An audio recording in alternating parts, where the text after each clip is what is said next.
Tonight, Captain Atom becomes the closest thing to Jesus since Zack Snyder's Superman. Wonder Woman has to listen to her mother describe in gruesome detail the night of her conception. And I will give $100 cash to anybody who can tell me how I'm supposed to remember everybody in the Legion of Superheroes by name. I'm only kind of kidding. All that and more tonight on this week's episode of the Not So New 52.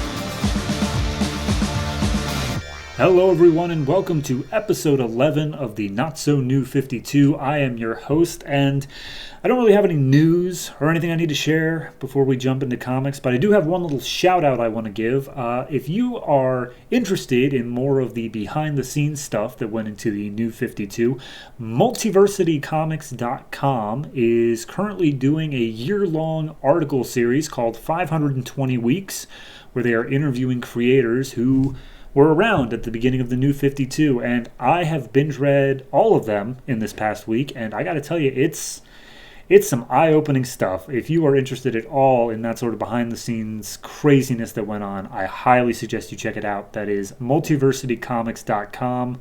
It is 520 Weeks is the name of this series. But regardless, we're talking about week number 11 or 12, depending on how you count.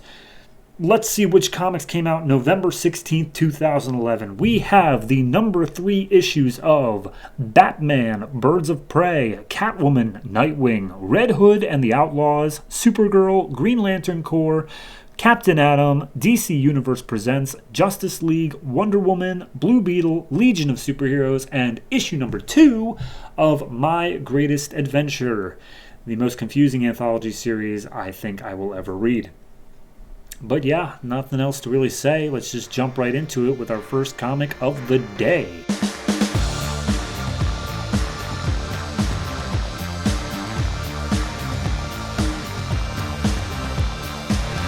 Batman number 3, written by Scott Snyder, art by Greg Capullo. We last left off with Batman fighting the Talon seemingly to the death, but of course both of them survived.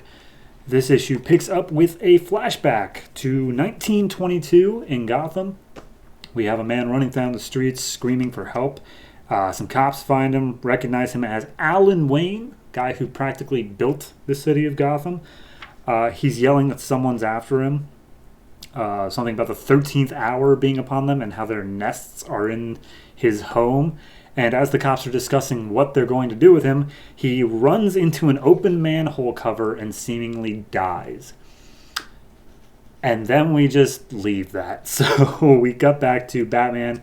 He is quote-unquote interrogating some gang members of, they call themselves the Whisper Gang, which is some kind of a Ukrainian mob, I guess. Apparently, each of the 5 railroads in Gotham is controlled by one of the different mobs. And he's already interrogated the other ones, so now he's onto this one, and their whole shtick is that their new recruits have to have this mask soldered onto them, and it's made of steel, and it's to signify how they'll never snitch or something. So Batman gets in a fight with a bunch of the members, and they're all very skilled with weapons or not, but Batman manages to magnetize one of the passing by subways, and that causes all of their steel masks to attach to it and be dragged down the subway with him, which I'm pretty sure these guys are dead. That's hard to come back from. But regardless, the guy he's interrogating claims how he doesn't know anything about how the Talon, because Batman thinks the Talon got in via the subway system. And he's like, I don't know nothing about no owls. And Batman uses some heart detection or something to realize he's telling the truth. So he goes back to the Batcave and tries to run some voice recognition on the Talon as he was saying how, Bruce Wayne, you've been sentenced to die, and how much he loves killing Waynes. Alfred comes in, and Batman just tries to probe his brain a little bit of, what does he know about owls? And specifically their relation to the Waynes. And Alfred's like, owls, the Court of Owls, obviously, is a thing that everybody knows about in Gotham. But obviously they're just a folktale.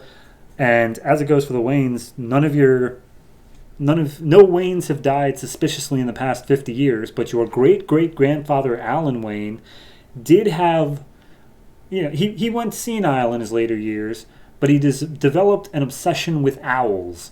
And you can see it throughout his architecture, because he was an architect who built buildings in Gotham, how along some of the moldings there will be like an owl pattern. So Batman takes note of that, and he's like, all right, cool. I'm gonna go talk to Lincoln March again. So he goes to Lincoln's hospital room, and he's like, Bruce, how are you even walking? You fell out of a building. I got stabbed once, and I'm sitting in this hospital bed. And he's like, I guess I got lucky. And he asks Lincoln what he meant about there being warnings and, something big is coming. And Lincoln says how he's gotten whispers for him to drop his bid for mayorship, and he woke up 2 weeks ago to an owl in his apartment. So he figures, hey, Court of Owls probably real. And then after the Talon attack, seems to be confirmed. Bruce is like, they're not real, okay? They're not real. I've been in Gotham long enough, I would know about them. And Lincoln's like, maybe they just didn't want you to know. Like, they are that powerful if they're real. So, but hey, regardless, I'm not dropping out his mayorship, so hope I have your vote. And Bruce says, yeah, of course you do. And he goes on this little story about how when he was in the boys' home, there was a creaking in the floor that nobody could figure out, and it was only someone who realized that there was a depression in the ground outside the building, and the whole thing was like built on a sinkhole. So he's basically saying, like, don't get so caught up in the tiny little thing that you miss the giant thing about to happen. So Batman goes out that night, and he something about how his grandfather was one of the first architects to skip over a 13th floor out of superstition. But in order for you to skip over a 13th floor, you are technically supposed to leave a little bit of like a gap between floors to signify where the 13th one should have been. So Bruce goes and checks out those gaps in the building that his great-great-grandfather made. And as soon as he arrives, he finds the Talon's nest. He finds all this gear and like a steampunk outfit of the Talon, along with a bunch of weapons and a picture of seemingly the Court of Owls dated for 1891. So he gets a list of all the buildings that his grandfather and a trust that his great-grandfather established were built upon. And in each of the 13 floors, there is a Talon's nest, all being dated pretty much decade after decade to the most recent one, which was 5 years ago, dated for 2006. And he's like, all right, I have something at least. The Court of Owls may actually exist. But as he's investigating this last place, he activates a tripwire, and the entire floor explodes with a Talon looking on from across the building. I like this issue. I like it a lot just because it does boil... It gets into what the Court of Owls, actually is. And, it explores a bit of not only their mythology a bit more than just what the nursery rhyme did, but it shows like, no, they have been here. This isn't something that's just popping up. They established that they've been around for over 100 years. And it's a good way to really set in stone, like, no, this is something that Batman has not yet been able to come up against. Something that has existed long from before he started his thing. Art, of course, is fantastic. They do this little thing where every time he goes to one of the new buildings, it's in the shape of one of the Talon's eyes. It's very well done. Additionally, just seeing him investigate each of the different nests is very good. I'm not so fond on the whole Whisper Gang at the beginning, just because it feels so completely out of place, and it didn't even result in anything. But, you got to have a fight every issue, so there you go. Overall, I'm going to give this one a 7. I think it's good. The only flaws I would point it out is, like I said, that opening bit, and also when he's talking to Alfred about like what he knows about owls and such, it gets just a little bit too wordy. Like it's just a lot of explaining without a lot of doing. But no, it's still a 7, still very solid, and of course the Court of Owls will be continuing on for quite some time.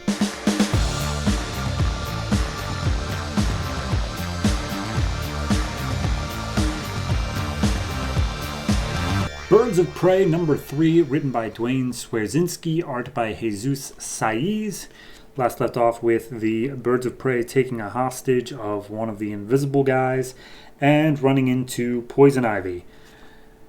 This issue picks up with exactly where we left off. The one little quick note is that when we saw Poison Ivy on the end of the last page, she was definitely in a fall foliage, like she was orange colored, and then the very first panel in this, she's green.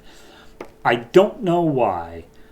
Regardless, both Starling and Katana are really ready to fight with Poison Ivy, whereas Dinah's like, okay, all right, I need to get them to understand that we need her on the team. So she explains that they're dealing with a toxin of some sort. Poison Ivy's immune to toxins, and also she brings a very different and yet much needed skill set to the team. The other guys are a bit concerned at the whole, she's kind of a super duper big killer, apparently. And they show some headlines here of like oil refinery explosions being linked to her, her seducing men and then forcing them to like basically kill themselves. So, issues. And Black Canary just backs it up with, well, none of us are perfect either, so let he who is without sin and whatnot. And they're still thinking, okay, but still, we're not going to deal with her. So they hold her at gun/sword point, and Poison Ivy puts up a bit of a fight. She knocks away Katana's sword and has Starling's gun all wrapped up in vines. And she's like, all right, so should I take off your hand or should I just remove it at the wrist? And Starling makes the point of like, or I could not deactivate that bomb that I put it at your feet when you weren't paying attention. And Poison Ivy's impressed, but she's like, all right, well, let me show you what else I'm useful for. She goes over to the hostage and does some weird mind trick where she's like, no, I love you and you love me, so tell us all your secrets and whatnot. And apparently it works, and he starts spilling a couple of secrets. Apparently the location of the safe house that they all were holed up in, and now they have a new lead there. But he wasn't completely defenseless because he starts spouting off this nursery rhyme, Little Tommy Tucker. I don't know if that's an established one, but as soon as he starts saying it, Black Canary's brain starts burning the same way that it did before the detective reporter, I can't even remember his occupation, but before he exploded. And Starling takes notice and is like, okay, everyone run. And then the hostage explodes. Poison Ivy puts up some flowery shields to help them not be burned to a crisp. And that makes it so that, okay, we trust you now. You saved our lives, and clearly you wouldn't have done that if we weren't all part of the team. So Poison Ivy apparently goes to recover somewhere, and the other three check out the safe house. They discover two names, apparently of a federal judge and the aide for a rising politician. And they're like, all right, well, we can find them, and then we can stop them before they explode, if we even know how they're doing that. And Black Canary puts together 2 and 2 that the stroke drug that we learned about in the last issue is triggered by words, and then the nursery rhyme thing here. So we basically have to stop them before they have a chance to even think, which means they got to be all sneaky and stealthy and see what happens. So we find out that these people are on the express train from Gotham to Metropolis, so they all sneak on board and they try to just do a little stealth mission. Poison Ivy and Katana are on the outside of the train, or at least they're not, they're not being espionage-y. They're just completely separate, keeping out an eye for enemy agents. Katana more so, whereas Poison Ivy is in trying to stop the train just in case things go haywire. So Black Canary and Starling take some seats next to the people that they need to talk to, and everyone's in position. Katana manages to hear from her husband, aka the Sword, that one of the agents is nearby, and we see who he's talking about, and it's this little old lady reading a book. But then we see that somehow through the invisible tech, the Sword can recognize, like, nope, that's just a disguise. There's actually an invisible dude there instead. But at that point, Poison Ivy's already been taken out by the invisible guys. Katana's in a fight, and the entire plan has just gone to shit.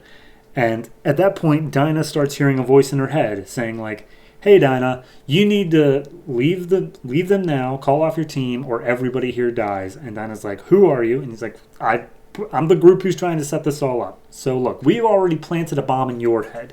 Back in the first issue, when the dude kissed you, that was him planting the necessary, like, components and drugs. So you're already a walking bomb, and we can set you off whenever we feel like. So Black Canary's like, all right, everybody, mission aborted. We got to get off the train now. Poison Ivy's not really able to hear anything, considering she's being shocked and tased constantly. And Katana's in the middle of a fight, but Starling's like, I can help. And she's like, nope, we're done. We're over. As the voice threatens to start telling her a little nursery rhyme. And that's where we leave off. Yeah, it's fine. Like, it feels like a lot happened, while at the same time, we didn't really take any meaningful steps forward. Like, yes, Poison Ivy is now on the team, and yes, they now officially know how the drug is done. And also, we know that Black Canary has it in her head. That's fine, but this feels more like, okay, guys, first official mission. We're gonna go save these two people. But then it's already, like, gone to shit before the end of the issue. I don't know. I don't know really what I expect from this. Maybe this just isn't my type of book, but something just feels lacking. Art-wise, it's pretty stock standard. It's not anything too incredible or different from DC House style, but I don't know. It just feels all really convenient of, like, they go into this safe house, they find two pieces of paper with names on them, and they're like, these must be the targets. And then they're right. Like, it seems really convenient, all things considered. And Katana walks in and the sword can just happen to tell, that's definitely Invisible Person. I don't know. Everything just feels convenient for the sake of the plot, and it doesn't feel earned, I guess, is my major concern with it. I will give it a 6, though, in that it's not doing anything bad. It just feels lacking, for lack of a better term. So, yeah, I'll give it a 6, and we'll see what happens next issue. Cover's got Batgirl on it, so I guess that'll be the last official member, but hey, I guess we'll see when we get there.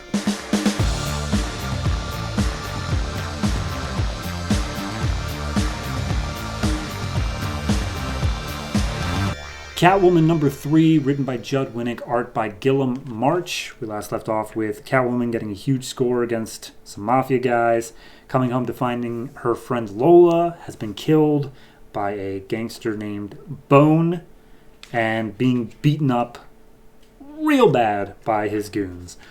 This issue picks up with a flashback to actually before Catwoman, back when she was just a petty thief without any sort of name.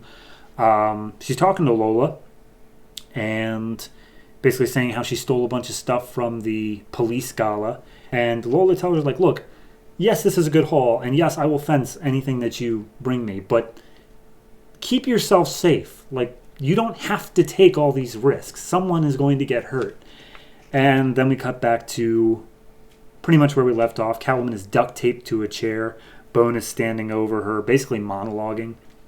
And there's this look on Catwoman's face, somewhere between just pure rage and desperation and anger. And she's just staring down at Lola's body.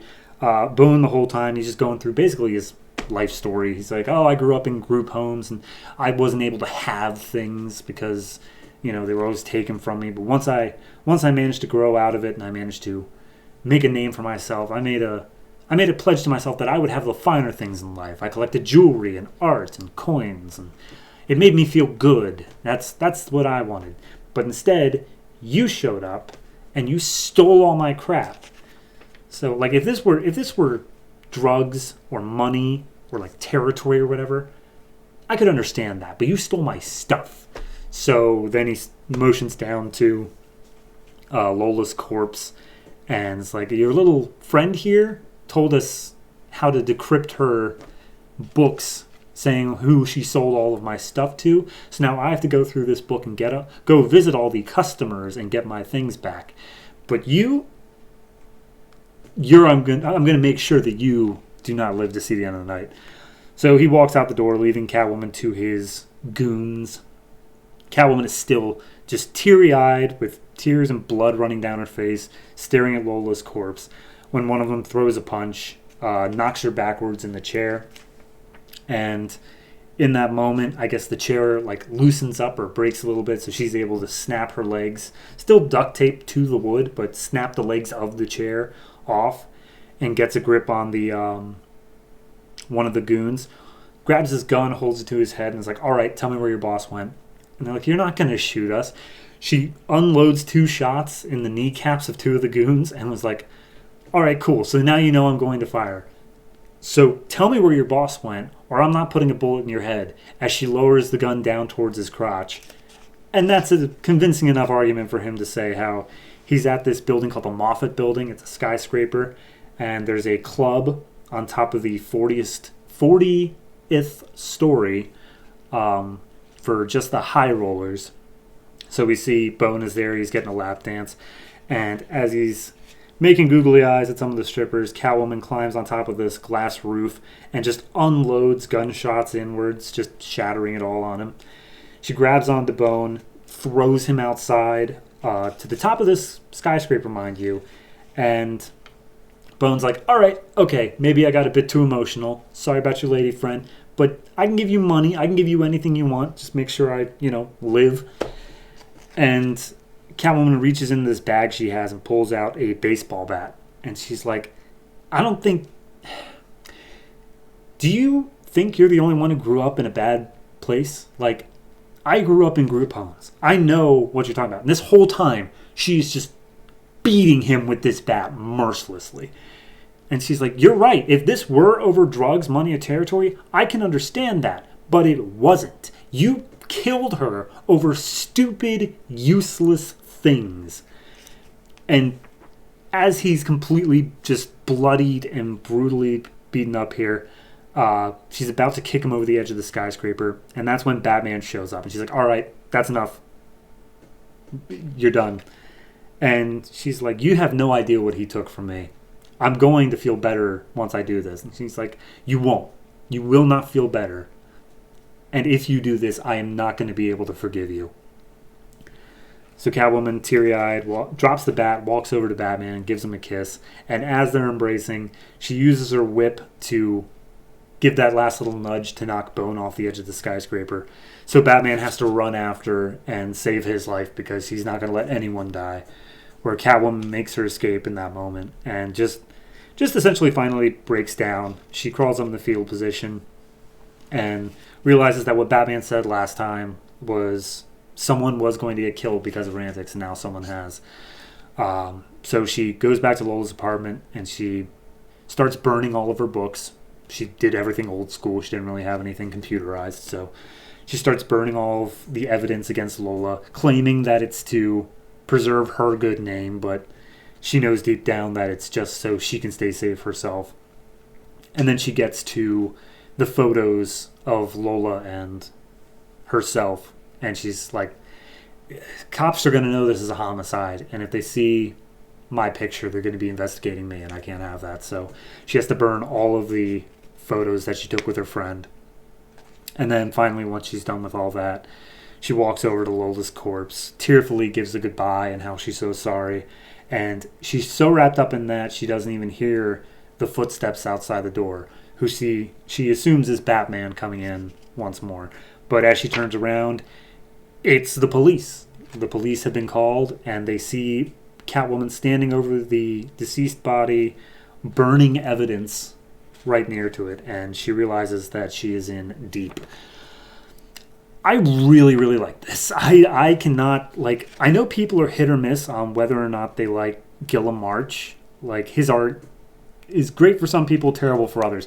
But the emotion that is shown on Catwoman's face throughout this issue, from just the bottled up rage in the first scene to when she's beating him with the baseball bat, just letting it all loose. Like, she has actually glowing red eyes here, and it's done in a very good manner. To the tearful goodbye, not 2 pages later, all close-ups, all looks very good. I love this. This is fantastic. And the writing, the pathos of it, it really lets us know where Catwoman's line is and, how she what line she's willing to cross when she gets emotional like that. No, I definitely enjoyed it. I wrote down on my paper here a 7, but just talking through it, I'm willing to bump that up to an 8, honestly. It's really is a fantastic issue, and I genuinely didn't expect that from Catwoman, especially considering the first issue, but it's growing, and it's growing fast, and I can't wait to see where it goes from here.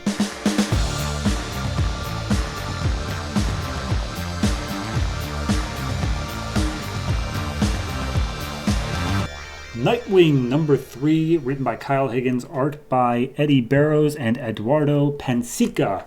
Last left off with Haley of Haley's Circus dying in Nightwing's arms after leaving the circus to Nightwing, and revealing that there is some sort of conspiracy, what the circus really is, because there's a secret that's hidden in the heart of the circus.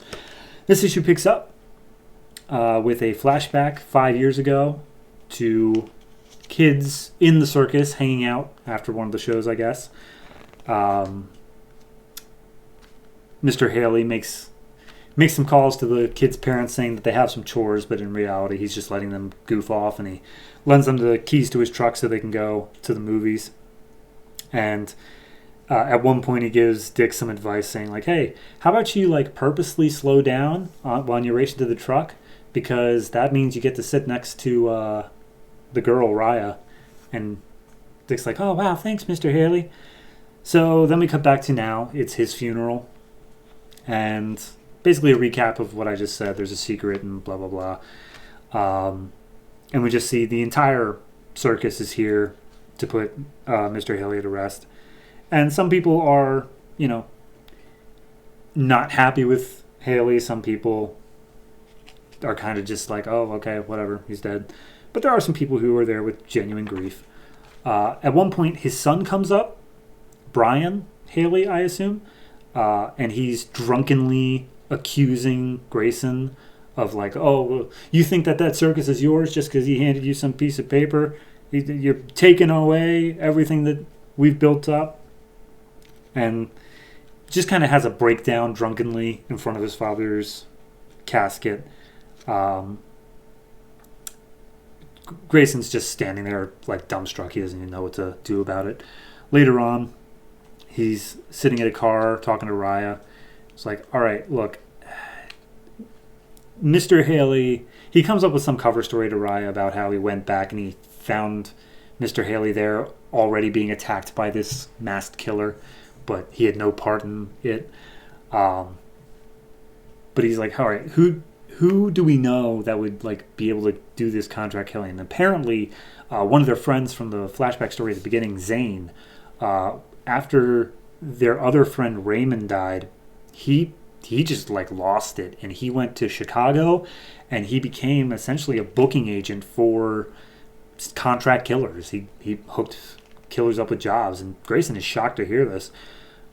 But Raya's like, well, you never really check in. You always, whenever you don't want to deal with something, you just stay ahead of it. You don't ever stick around and actually deal with it. He's like, do you really think that? He's like, you didn't even come for the funeral for Raymond. So, yeah, bye. And she walks off upset. Meanwhile, Nightwing's like, all right, guess I'm going to Chicago. By the way, the circus at this point is leaving Gotham and they're going to Philadelphia. But that's neither here nor there. So he's going to Chicago. He's tracked down Zane because Zane's not really, he's not super high up, but he is enough to be noticed. He's on a couple of police watch lists. So after some bat technology, he manages to figure out exactly where he is. And as he goes in, Zane has all these banners up on the wall of him in the circus. Like, I guess he was in the trapeze or something. But Nightwing makes note of it, and he's like, okay, so seems like you preferred your old job a bit more. And Zane's like, nope, I just have a reminder of where I've been so that way I don't ever end up there again, especially if someone comes in my office and threatens me. And then he does something. We see an outstretched hand, and then all of a sudden Nightwing is on the ground, seemingly in pain, hearing these voices in his head calling him a failure and loser and worthless as he sees like the death of his parents and stuff like that. And he's barely able to grasp at this at all as Zane starts unloading a gun in his direction. He does manage to dodge. He does manage to get out the way, but he's still seeing these hallucinations. His parents are up at the top of the trapeze, and he's like, "Are you going to let us die again, son?" As they leap off to their deaths. Grayson dives after them, trying to save them, but they realize, like, okay, none of this is real. Just got to find something that, like, actually happened, something that's real. And he looks over and he sees Raya crying at a casket, which I'm only bringing up because it comes up later, as he's then hit over the head with the butt of a gun. He's like, okay, this is actually Zane. This one's real. So he does as much logic and reasoning as he can figure out. He's like, all right, clearly Zane was not a meta before. He never had powers, so this is probably some sort of tech. Maybe it's something of like radio waves or something. So he flips something onto his suit, and he sees that there is radio waves nearby. So he flips on another function of the suit, because apparently the suit can do everything to invert the signal and send it back to Zane, and it succeeds, and Zane's now doubling over in the same pain Nightwing was in a second ago. So he's like, all right, look, all I want to know is who hired Psycho, because that's literally the only thing I'm here for. I'm not here for you, Zane. And Zane's like, I have no clue. I genuinely, because if I knew who did it, I would have killed them, because I didn't want Haley to die. And Nightwing's like, look, find a new career, Zane, because this one's not suited for you. And Nightwing then leaves Chicago, heads back to the train where the circus is being teleported through, knocks on Raya's door, and was like, look, I did attend Raymond's wedding. I saw you crying there at the casket, and it was the same. You had the same look on your face that you had at my parents' funeral, and I just could not deal with that, so I left without saying anything, but I was there. And I'm not running away from this circus either. Mr. Haley left it to me for a reason, so I'm in on that too. And Raya's like, that's so hot, and they immediately start smooching. So that's the end of that for right now. But then we cut back to what I think is Brian Haley. It's kind of hard to tell because there's a little bit of an art shift, but he's basically like, look, Dick Grayson was never supposed to be a part of this. Are you still going to kill him? And then we see Psycho, obviously still alive, and claiming, yes, of course I'm going to kill Dick Grayson. And that's where we leave off. This is fine. It feels like you packed two issues into one, though. Like, I feel like the end of one issue would be revealing that Zane had powers, and then the next issue would be him learning how to beat him. This just feels really rushed of like, okay, we got done with the funeral, we're dealing with Zane, we're done with Zane, now we're moving on to something else. It just feels like it was a bit rushed in that way. Overall, though, still pretty good. I'm going to give it a 6.5. Art-wise, nothing really popping out. It's all pretty stock standard for DC. They did do a good job of, Zane has this facial scar, and he's had it since, I guess, birth, or at least his youth. They do a good job in the flashbacks of showing, like, this is the guy that you're dealing with on the later page. So I'm good with them doing that. But overall, yeah, no, 6.5. Not quite as good as the last issue, but there always has to be a little bit of a low after a high. So see where it picks up from there.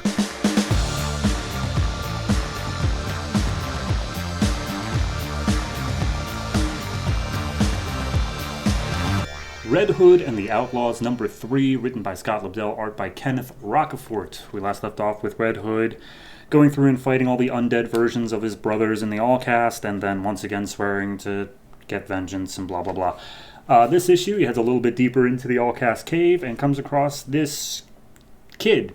His name is Saru the Proctor, but he is apparently 4,000 years old and is something to be trifled with or whatever.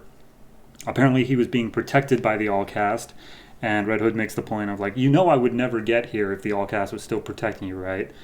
And Saru's like, yeah, they were killed by the Untitled that walked by here about half an hour ago. Let me guess, you're here for some vengeance, right? And Red Hood's like, I mean, that's kind of my thing. Yeah, it's what I do. And Saru is, he is so uncaring about this entire thing for whatever reason, but he's willing to let them through with the cost being each of their most cherished memories. So he just magics them out of him, and then they say, you'll get these back when you come back, if you come back. So then Red Hood goes and he knocks on this big wooden door, and when he walks in, it is, he calls it the Chamber of All. It is essentially Alice in Wonderland meets MC Escher, just winding crazy stairs, and he describes it as, it's a nexus, not the Marvel kind. You can go anywhere and any when from this point, which seems to open up a whole big can of worms of like, you could do a lot with this, but regardless, he is focused solely on following, I guess, a path of breadcrumbs that the Untitled actually like left for him in order to make sure he finds something. So there's a few cutaways in this where we're viewing their most cherished memories. I'll get to those at the end, but they arrive at this big chamber, this big cave, and they're like, all right, well, this is what it led to. And there's a big shiny thing across this big empty cavern, so let's go check it out. And Starfire just shouts at us, she's like, wait a minute, this is a trap. And no shit, but also Red Hood and Arslan are like, please, we got it. What could possibly go? And then the floor turns into spikes, almost impales them, and then the entirety of the floor raises up, and it turns out it was this giant Godzilla-sized demon-looking thing. So they start fighting against it. It's also got the, the little relic on it. So anyway, they're trying to do any sort of damage against it, not succeeding. Starfire gets grabbed by its tongue and swallowed. That kind of freaks Roy out for a second. But Red Hood's like, nah, she's fine. She can handle herself. Help me get to the relic. So he climbs up onto the relics thing as Roy distracts the creature as best he can with a bunch of arrows. And when he gets there, he's like, finally, I have it. And he looks, and it's a snow globe of a barn with the word Colorado written on it. Like, it's just a tourist thing. It's just a snow globe for Colorado. And he's like, are you kidding me? But in that moment, the giant monster beast starts getting some heartburn.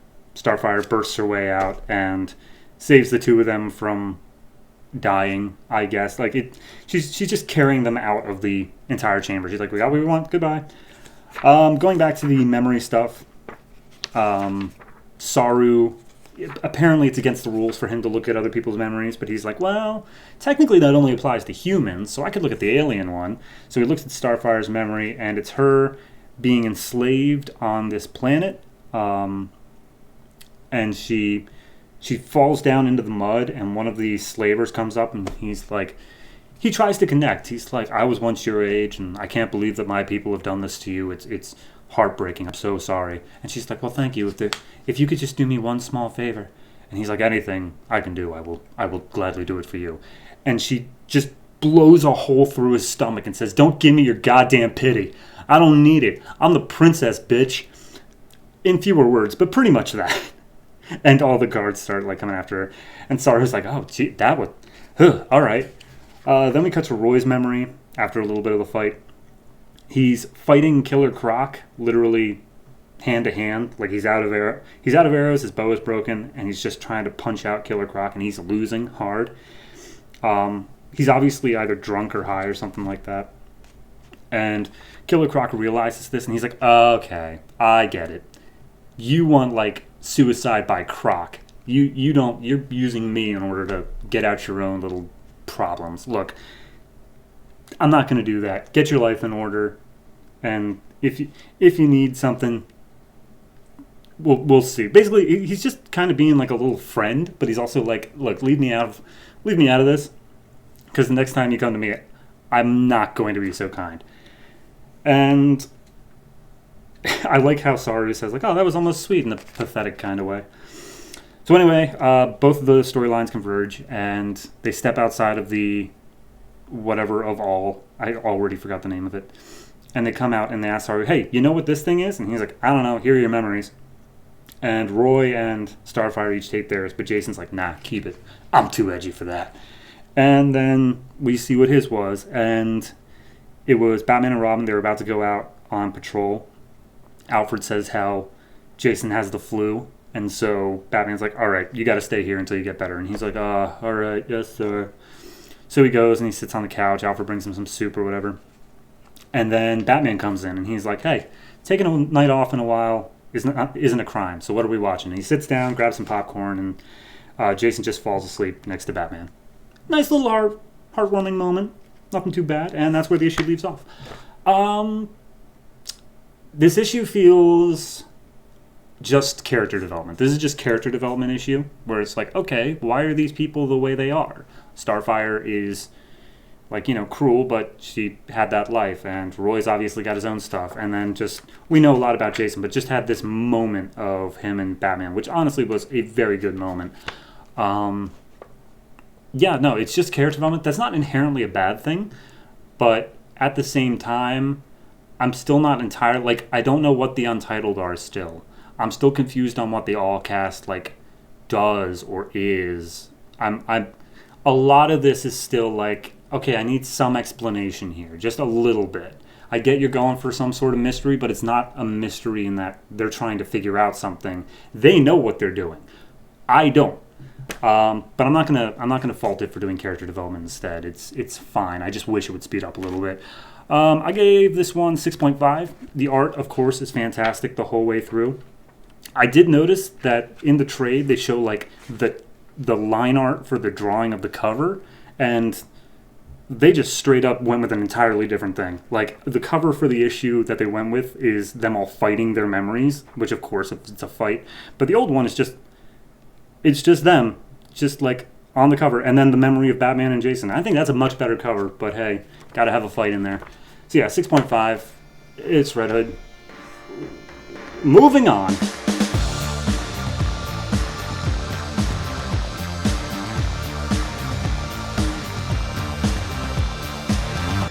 Supergirl number 3, written by Michael Green and Mike Johnson, art by Mahmud Asrar. We last left off with Supergirl learning that Krypton had been destroyed, and some skeevy guy was getting Supergirl's pod that she landed in, but we don't see who he is. This issue picks up with, I guess, Supergirl getting the explanation. We only get it from her perspective, and we don't actually hear the story of how Krypton went, but we see the images and she's saying how, oh, okay, everyone's gone, according to my baby cousin Cal, who's now 20-something and standing in front of me. And she, of course, gets upset, and she's just trying to process, and she's like, give me any sort of proof. Give me anything to let me believe what you're saying. Because I survived. You said no one else survived. I survived. I'm here. Maybe my parents did the same. And Cal's like, I get that, but no. There's no reason you even should have survived. And we still have no idea why you're still the same age as when you left. So, no. And as he's trying to explain this to her, he hears cries for help from people nearby. And he's like, all right, you got to come with me. We got to go help people. And she's like, what do you mean help people? He's like, look, we have powers and the people on this planet don't. And oftentimes they get themselves into a lot of trouble. So we just got to, come in and save the day. And she's like, I don't care about this planet. My planet's Krypton. I'm going to go save that. That's what needs saving. And he's like, Krypton isn't there. Could you please just, But Supergirl's like, nope, I'm going to go find it. I'm going to go save it. Bye. She flies off in tears. Cal is then just whispering because he knows that she can still hear him. And he's like, look, you should stay with me because you don't know your power set yet. And if you make a mistake, people will get hurt. So just please stay here. But she's too busy flying off. She goes back to the crater where her pod landed, and it's now completely empty. And she's like, that was the only source of clues I had. So that's cool. I'm officially without any forward leads. And as she's thinking that, a blue mechanical ball thing flies in, spits out a hologram of a guy named Simon Tycho. And he's like, hi, I'm Simon Tycho. I'm a trillionaire. I collect space stuff.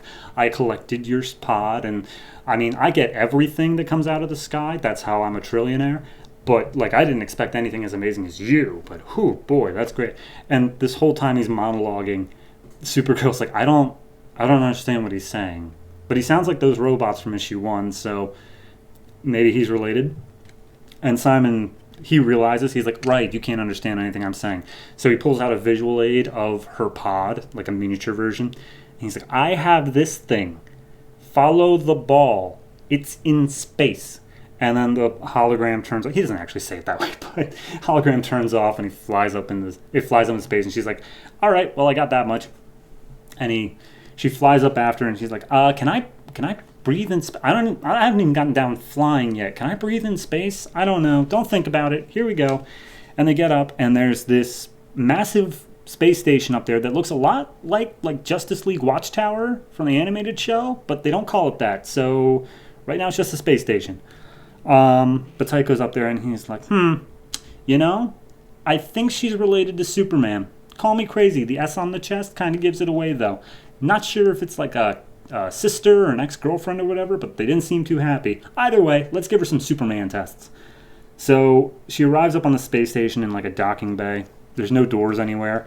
And she's like, all right, test number 1, the butterflies. And they send in all these little mechanical butterflies. And she's like, oh, these things are cute. Because they start zapping her with lasers, which according to his assistant, Miss Thorne, get up to 1,000 degrees Celsius. And he's just like, all right, keep laying it on. Keep going.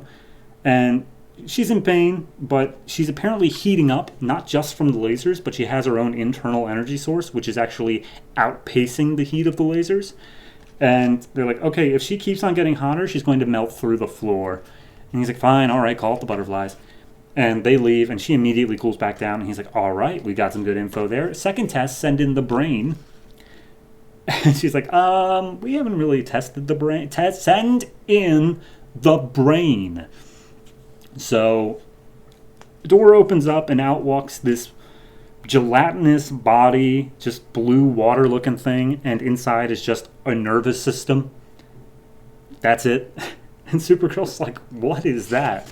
Rightly so. And she doesn't even try to fight it because now she sees the door, so she's just trying to go around it. But the brain grabs a hold of her, throws her down. Supergirl tries throwing fists at her. At it, I should say. And it's just getting stuck inside of the brain's body. So this entire time this fight's going on, where Supergirl is basically losing to the brain because she's not thinking outside the box on any of this, Tycho gets a call from the President of the United States, and the President's like, hey, Tycho, hey, buddy, so did you maybe, I don't know, take something out of Russia's backyard? Because they're kind of pissed because they think it was kind of valuable, so maybe don't do that. And Tycho's like, Mr. President, they signed the same contracts that you did, so unless you're going to monitor the space, like you're going to do something with space after you completely slash the budget for NASA, suck it. And he basically hangs up on him. He doesn't say those exact words, but it's close enough. And the assistant reminds him, like, the United States still has a very large nuclear arsenal. And he's like, I don't care. I'm a trillionaire. I can do whatever I want. Which hits a bit too close to home. But anyway, Supergirl is being choked out by the brain, so she just desperately flies through the wall of the space station. And apparently the brain can't live in a vacuum, which seems like a design flaw when you're up in space. But she gets away from the brain, and then she finally figures out how to activate her X-ray vision. She scans the ship for her pod, she sees it, and she just makes a beeline through many walls to get to the pod. And as she arrives, she's like, cool. She goes to put her hand on it, and it starts, she starts feeling poisoned, kryptonite poisoning. She falls to her knees, and Tycho's like, okay, all right, that's something. So we thought this might have been a fuel source, and judging by how you look like you just downed a gallon of motor oil, I think we're right. But don't worry, Supergirl, you're safe here. We'll take good care of you, he says with his evil smile. And that's where the issue ends. I like this issue, but it is a step down from the previous two. I really liked just Supergirl. She showed up on this planet. She knows nothing about where she is, why she's here, any of her powers or anything like that, and she's just dealing. I really like that. And this issue started with that sort of thing of her getting a bit of explanation, but then she just runs off in a huff, and then we get the mustache twirling villain. Like, yeah, no, he's shit talking the President of the United States. Yeah, no, we get it. He's evil. I understand. But I didn't want him this soon, At least not to meet up with Supergirl. If you wanted to give him a bit of development just away, I'd be fine with that. But now that they've met each other and he's got Supergirl pretty much dead to rights, it's just, I don't know. I really like that first two issue stuff, and it feels like now we're just pivoting onto something else. And I miss that first two issue stuff. I'm going to give it a 6.5, though. It's good. The art is still fantastic. It's got like a watercolor sort of feel to it a lot of the time. It looks great. But yeah, no, it's nothing that the issue itself did it's all what my expectations were, and I was just hoping that it kept going with that initial thing of she can calm down. I'm not asking her to stay panicked the entire time, but just not to pivot so hard into a completely different direction of the story. So 6.5 for Supergirl. See where it goes from here.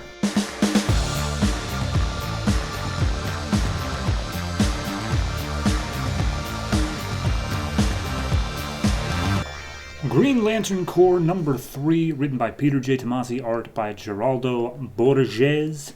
We last left off with Isamat, one of the lanterns, coming back through a portal with all of his limbs missing and being followed by an entire horde of the baddies for this arc. This issue picks up, I guess, pretty much right afterwards. They are fighting like hell. They're just this issue is mostly one big fight scene, but they're fighting like hell. Everyone's pulling out all the big guns. Quite literally, everyone has made gun constructs, and they're all trying to shoot away at everyone who's approaching. Isamat, God bless him, the little lizard man. He has his ring on his tongue and is still going full force. So good on him. But they're completely surrounded, and they're just trying to survive long enough to do something. Guy Gardner calls to Salak at HQ, and he's like, hey, we need as many people as you can because these guys are like seemingly immune to everything we're doing to them. And Salak's like, that's not possible. And he's like, okay, well, we need help anyway. And he cuts out. Salak goes and he calls up all the lanterns who are currently on Oa. He's like, all right, everybody, we're going to Zabas. I'm going to send you guys updates as to what's going on so you can be aware when you get there. It's going to take about 3 hours for you to fly over there. And then a lantern named Lantern Porter, short for teleporter, shows up. And he's like, I can get us there faster. He's like, hey, teleporter lantern, your power set means you can have like 4 or 5 lanterns teleported at a time. There are 30 here. You're going to kill somebody. And Lantern's like, someone's going to die if I don't do this. I have to. It's my calling. And Salak's like, no, just stop with the faith stuff. This is literally a scientific fact that someone will die if you do this. And he's like, all right, here we go, everybody. And he teleports everyone away except for Salak, who's left there. And he's like, God damn it. So everyone's teleported out. We cut back to the planet of Zabas. And they've just built this big shield around them out of constructs, just trying to hold them off. And they're like, all right, they're getting through the shield. Like, this is our last stand. Everyone fight because your lives actually do depend on it. And a couple of the soldiers that they get through, John has been restraining. And they're like, if you keep on splitting your attention between restraining us and killing everyone else, eventually something's going to break. And he's like, all right, well, I'm going to have to probe your mind right now to search for any weaknesses. And he's like, I don't think so. And John asks his ring what's happening. He's like, they're literally just willing themselves to die. Like, they are just like, yeah, I'm just going to suicide right now. And John's like, oh, that's not happening. So he walks over and just knocks the one guy out. And he's like, you can't will yourself to do anything if you're unconscious. The ring starts doing a full body scan. And apparently the species has been recognized, but they have an innate willpower inside themselves that is disproportionately incredibly huge compared to like any other species. I was like, okay, so that's why we can't do anything with our rings, because it's willpower against willpower. So they realize, all right, well, now we know, but we've already lost the battle. And then on cue, the teleporter lantern busts in and the cavalry arrives and basically just lays the smackdown, just enough to give them some breathing room. They separate everyone away, and they're like, all right, everybody, Planet Zabas, you're being evacuated. There's a second wave coming. We do not have a lot of time, so they deal with as much as they can. And Teleporter's Lantern's like, I can get everybody out of here. And John's looking at him, and his eyes are bleeding, and he's like, I don't think you should or can. And he's like, nope, I can do it. I just need to focus. Here comes the second wave, everybody. Get ready to teleport. And as the second wave comes in and is starting to flank them, he teleports everybody away in a massive blast, and they arrive back on Oa. He is dead. Like, he is about to keel over. And Guy looks around and he's like, wait a minute, where's John? Where's like 3 other members of our group that I don't remember the names of? And they didn't make it through. They didn't teleport through. But Guy walks over to the teleporting lantern, and he's just dying on a rock. He's like, did I get everyone back? And Guy's like, yeah, you did great, buddy. Everyone's here. We're throwing a party. Good job. And he's like, okay. I feel like I didn't get everyone back. He's like, nope, you did good. Now you just take a nap now. And he's like, cool. And he dies. Guy takes the one dude they have prisoner, and he's like, get this guy to Salac. We're going to peel his brain back until we see what he had for breakfast 10 years ago. Meanwhile, I'm going back to save John because he's my buddy. And it ends with them showing that John and like 1, 2, 3, 4, 5, maybe like 6 other lanterns are still stranded on this planet, surrounded by the baddies, who still don't have a name. I double checked on that. They still don't have a name. This was good. This was a solid. It was just one big fight scene for most of it, but it did, at least in the last like 2 pages, manage to change up the status quo of like how the story's being told. Like, it's a different 6 lanterns stranded on the planet, but it's not our 2 main primary lanterns that we're following. Like, one is now on the rescue team and the other one is now stuck on the planet. So we're going to be getting a dual storyline sort of thing. So it's changing up the status quo. I'm happy with that. So it's not just more fighting. And they do have one of the guys held hostage, so that will, of course, reveal, probably in the next issue, what I'm supposed to call them. Teleporter Lantern, I don't know if he's been an established thing, but he's a thing, all right. So that's a thing. At least he was a thing. I don't know. It really seems like he dies. I'm not sure if he did. But either way, I'm going to give this a 6.5. Art is fine. Writing's fine. I don't really have that much of a problem with anything here. It's just more of the same. So if you liked what was going on before, I'm sure you're going to keep liking it now. So 6.5, Green Lantern, core number 3.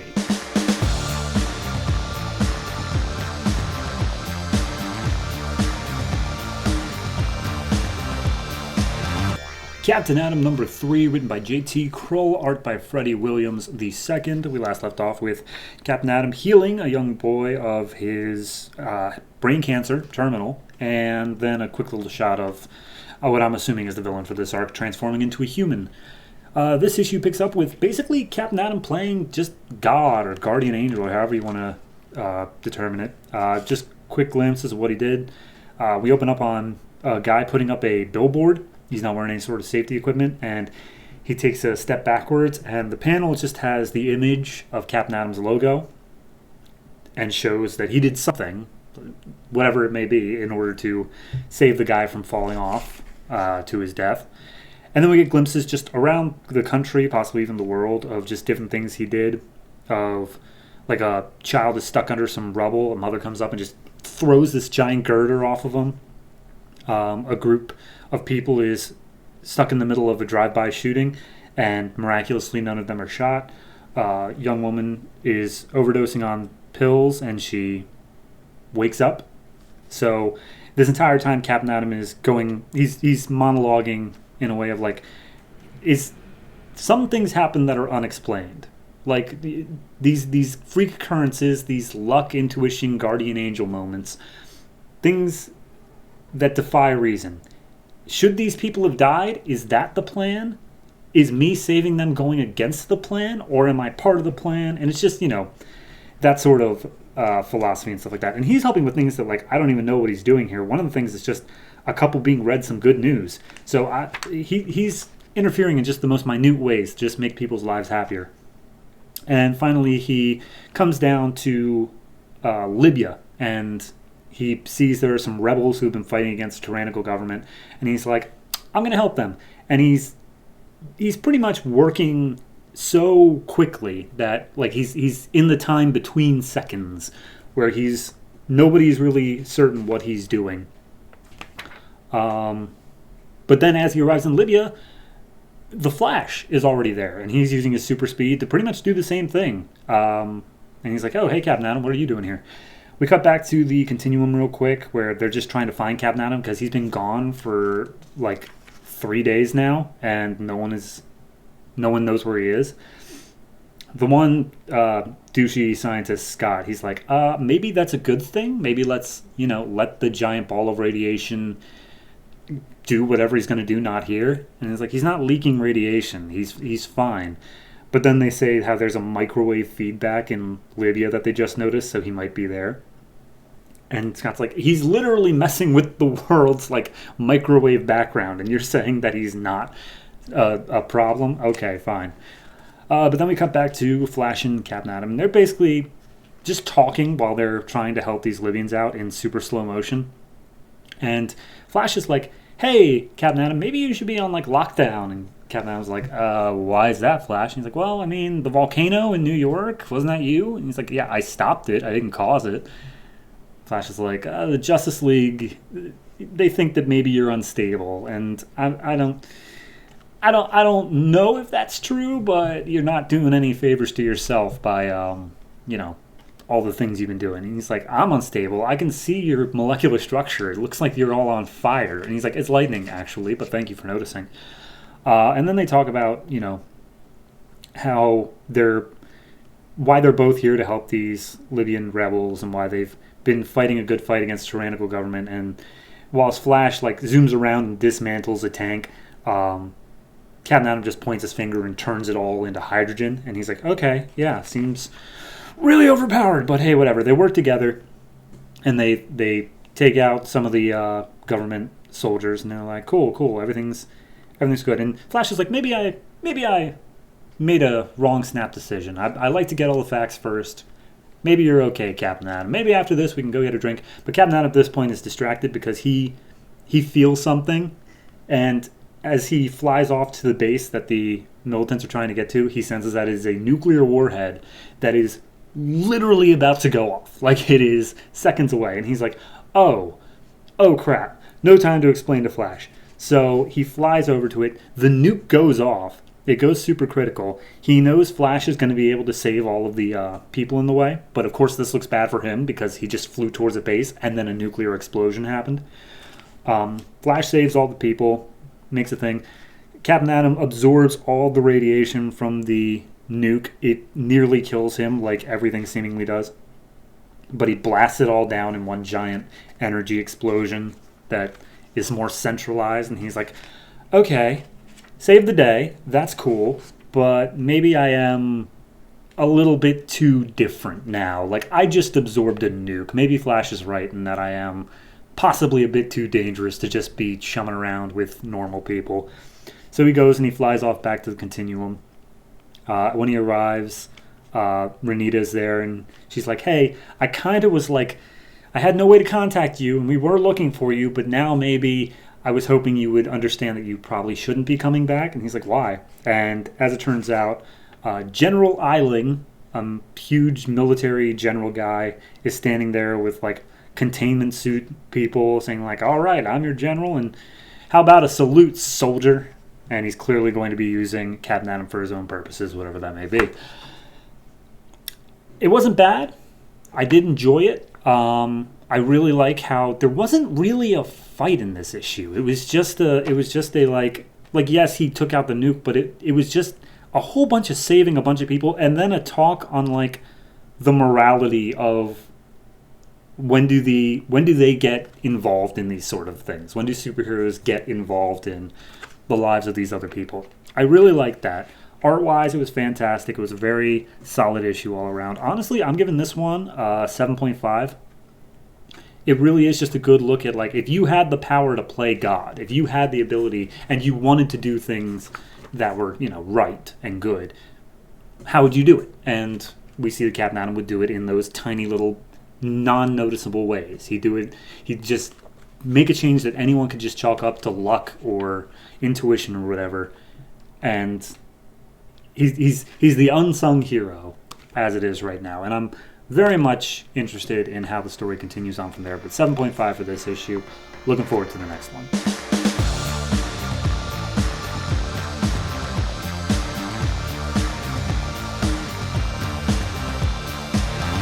DC Universe Presents number 3, written by Paul Jenkins, art by Bernard Chang, aka Deadman number 3 in this particular case. We last left off with Deadman invading the library where his story is told and finding out that everybody is all damned and, just not good news overall. This issue picks up, he's tied up the librarian lady, and he's just trying to figure out what he does next as he's trying to decode his own story, and the librarian's just constantly shouting out, just like, "Oh, you won't get away with this. We're hyper powerful beings on the celestial plane," and blah blah blah. And Boston just knocks out the one thug that's there again. He's like, "All right, so let me make this clear. I have the means and the intent to hurt you if you don't help me out." And he's like, "Psh, like you can do anything to me." And he's like, "Well, I can burn down this library." And she's like, "Okay, all right, well, I guess I could help you. So the answers that you want lie with a being called Son of the Morning, like dawn morning, not like grief morning. And apparently, when all the angels were cast out of heaven and blah, blah, blah, like Lucifer, they all went unwillingly. They were cast out. Son of the Morning was the first angel to go willingly. He walked himself out of heaven, and he was like, "No, this sucks." And so now he's down on Earth, hiding. Apparently in the exact same Gotham Fun Park that he was in, I believe in issue 1. So he's like, "All right, so I'm going to go find this guy. I'm going to go get my answers, and I'm going to take this book with me so that you can't follow me where I'm going." And she's like, "Oh, hold on. My books, they aren't going to do any good for you." And he's like, "I don't know. I was thinking of learning some Aramaic Braille. It's all good." And he's like, Hold on. "You should know the Son of the Morning is going to ask for a great and terrible cost." And he's like, "What do you mean cost?" And he's like, "Usually it's a soul." And by the way, this entire time, like, it's just bouncing back and forth of like, "Oh, I shouldn't say anything, but I will." And she's also losing a bunch of flesh throughout this and turning more and more demonic. But she's like, "Oh, you're going to have to give up a soul, or else you'll never be able to get what you seek. But as soon as you leave here, it won't matter because all these demons are going to track you down." He's like, "All right, well, I'm taking your book, so it's not like it's even going to matter. Bye." And he leaves as she's screaming after him. Boston goes back to where he left the guy who he's like supposed to be helping the life of, the army vet, and he's still talking to the girl at the table that Boston set him up with, and it's going super well. Boston walks up possessing the body of, I think it was one of the vampires from the previous issue. And he's like, "Hey, remember me, buddy? We're old friends. We used to live together." And the vet's like, I don't think." Boston takes that opportunity to switch bodies over. And he continues on the date with the lady. We show the next morning he's waking up after a hangover because he drank too much because he forgot that his body weight was a bit down considering he didn't have legs.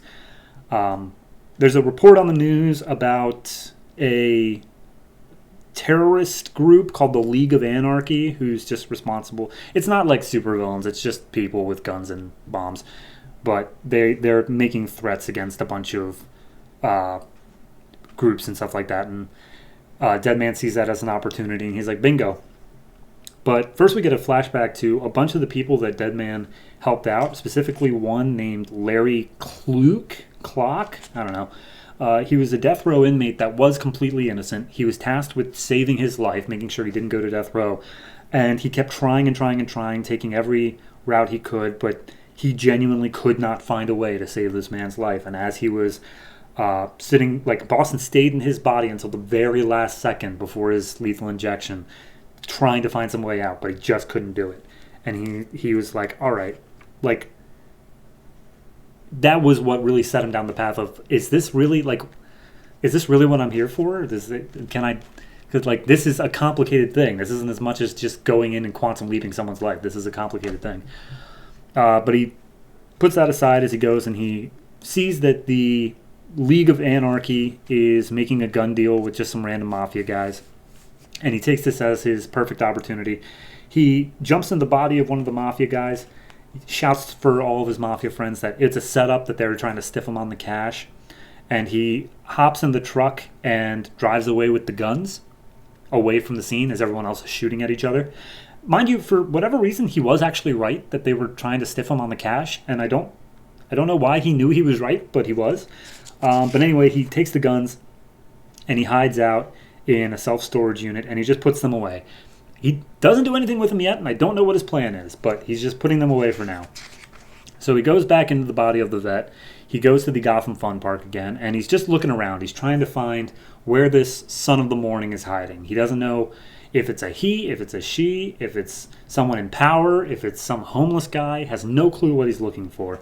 But as he's looking around, he's called out by someone saying like, perhaps you're looking for me because I see you as you truly are.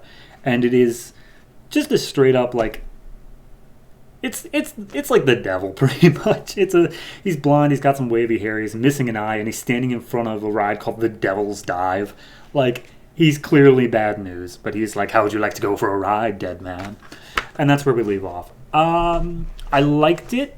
It was good. I think the best part about it, honestly, is the middle bit where he's just talking about, like, the Larry Clock guy of, like, it's just a quick 2-page little thing, but it completely tells you everything about this guy, how he was completely innocent. Everyone knew it on the inside. He always maintained his innocence. Dead Man did everything he could, and it just didn't work out. And it was just a really well-told story, smack dab in the middle of this okay story. Because the first half is just him arguing with this librarian for literally like 5 pages. And then the back half is just setting up for the next issue. So, if anything, that's what's elevating it slightly. The rest of the issue is just, getting to the next plot point of, here's someone who can actually help me with what I want. I'm going to give this one a 7 overall. It comes a lot down to art, because the art is still pretty good overall. It's got a pretty stock standard feel to it, but something in the colors really makes it pop. But no, it really comes down to that middle bit for the writing of the Larry story. It's just that's just a perfect little, if there was like a Dead Man 80-year anniversary sort of thing, that would be a perfect little slice right in the middle there. Just 2 pages of, here's Dead Man, and he just couldn't do it. It's just a nice little cutaway story, and I very much like it. So, DC Universe Presents number 3 gets a 7.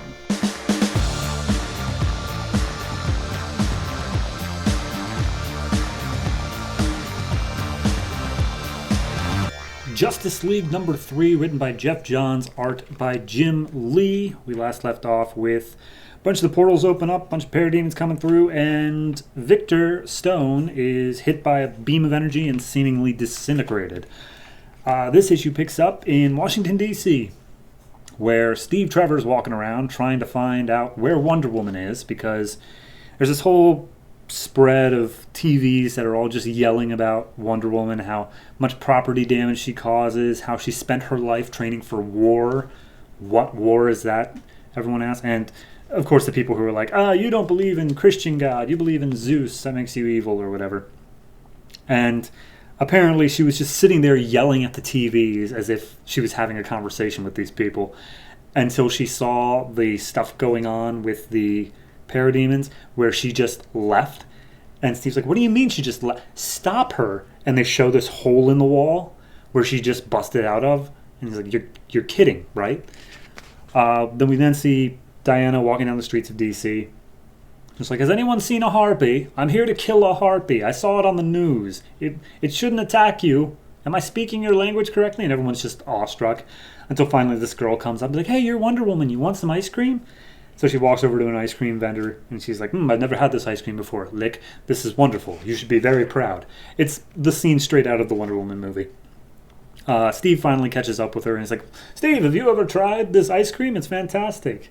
And Steve's like, you can't just walk out like that, Wonder Woman. He's like, I'm coming out here to fight. And he's like, all you want to do is fight. Stop it.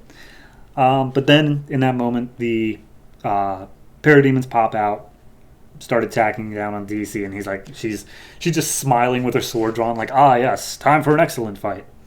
Cut back to Detroit at Star Labs. I'm actually just going to go through this whole, they're cutting back and forth between the fight between the superheroes and what Victor Stone and his father are doing. I'm just going to deal with all the Victor Stone stuff first. So he's cradling his son, he's screaming out in pain, he's like, look, the parademons are everywhere. We got to go, Dr. Silas. And he's like, no, I watched my wife die. I am not letting my son go as well. We're taking him back to the lab. So they make their way over to some room in Star Labs called the Red Room, which I guess is all the super high-tech classified stuff. Because the entire lab's basically burnt down, they don't have to worry about security. They just bust their way in.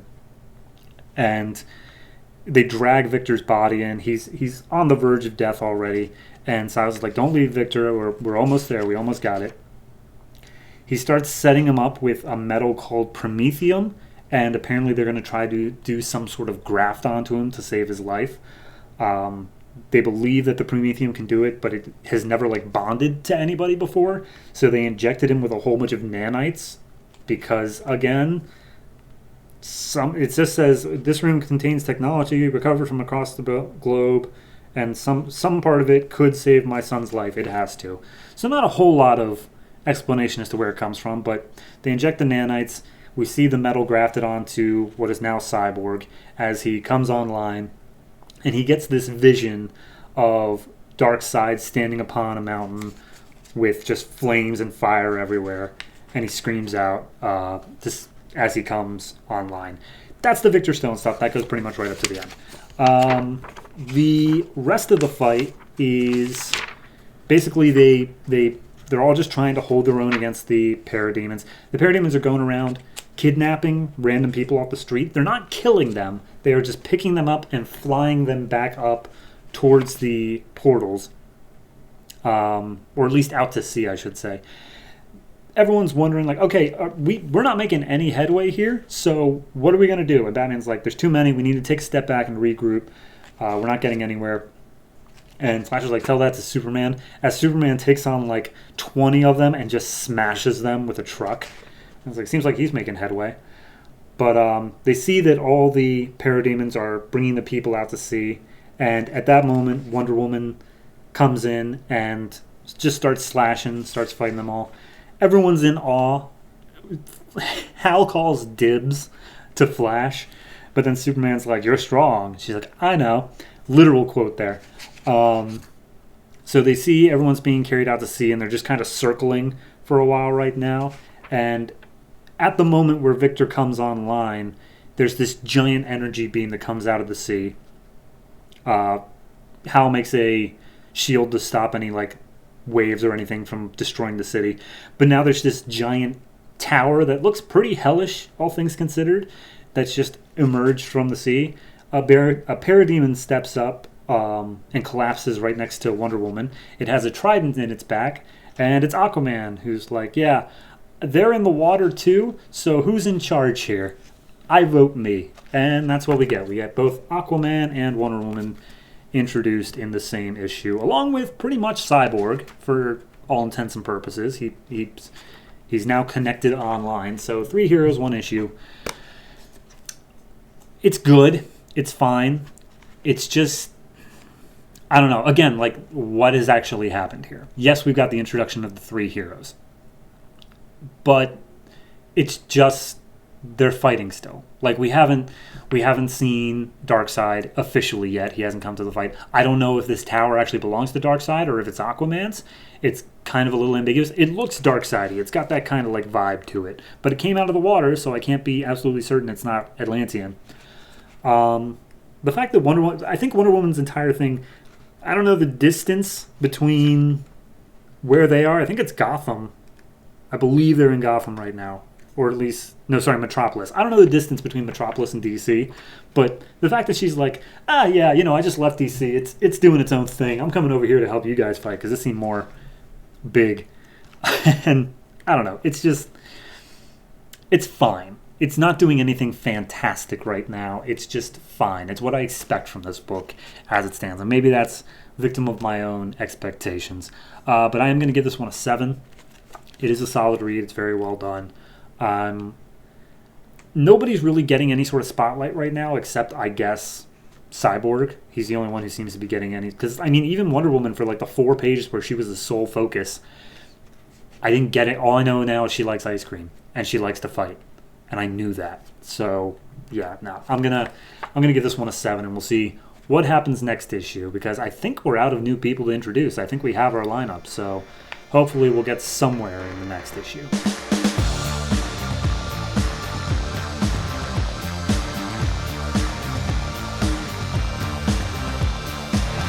Wonder Woman number 3, written by Brian Azzarello, art by Cliff Chang.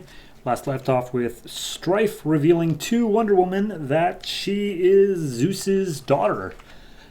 Whether or not that's true or not will be revealed, but this issue picks up with basically, because Strife tricked all the Amazons into killing each other, they have to hold mass funeral pyres, so all the Amazons are collecting wood and caring for the bodies, and a couple of the Amazons, particularly one named Alika, are just pissed about all of this, about Wonder Woman specifically, saying like, this is all her fault. It's all Clay's fault, because apparently that's their diminutive name towards her, the insulting name. And Strife is just chilling on the island as literally like she's grown as this huge woman just laying there. And she's like, oh, you call the Princess Clay. Oh my, that's something. And like, oh, you're mocking us? And he's like, no, I thought me with my giant stature, I was the only person here casting shade. But tis. It's an actual line, by the way. So Strife goes over and tells Diana this, and Diana's like, man, I haven't been called that since I was a little girl. This sucks. And Hermes comes up and is just basically like, Strife, stop screwing with Wonder Woman. And she's like, oh, should I screw with you instead? Looks like you're going to fall over every second because he's still recovering from his injuries. And Wonder Woman's, they're going at it. Wonder Woman jumps down. It's like, enough. Stop treating this like it's some sort of game. These are people. You are gods, and you're treating them like they're bugs that you're just ripping the legs off of. And the girl, I still keep forgetting her name. Zora, I think? I don't know. She chimes in and she's like, yeah, or like smashing fireflies and writing your name glow in the dark. And it's like, okay, Zora, thanks for chiming in. Anyway, stop playing God over these people. And he's like, well, it's not play anymore, Diana. You are a god. And Hippolyta steps up and is like, all right, Strife, enough. She's not going to hear this from you. And she just gives Diana the full story, where long ago, before any of the Amazon stuff, there was a man who was just so incredible, so amazing, and she knew it was Zeus. She knew that Zeus was the god. And they fought, and they battled, and they sparred, and they grew to at least lust after each other. I'm not sure if it's love, but they definitely had something going on. And then one night they got hot and heavy, and Diana was the result. We also get a quick cutaway here to the Amazons who are pissed off, like Alika, basically saying, like, look, if Hippolyta were to have died last night, rule of the Amazons would come down to her daughter, Diana.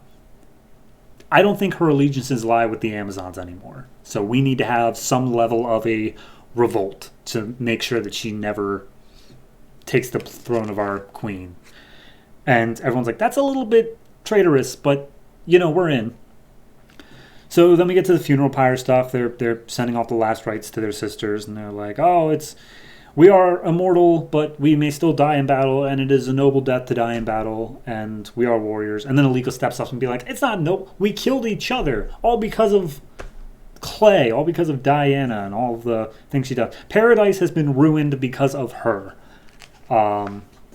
And then we cut back to the story that Hippolyta's telling us. Like, I know Hera. I am aware of Hera's jealousy and rage, and I know what I did. And if she found out about you, that you were actually Zeus's blood, she was going to kill you. That's not even a maybe. That is she was going to kill you.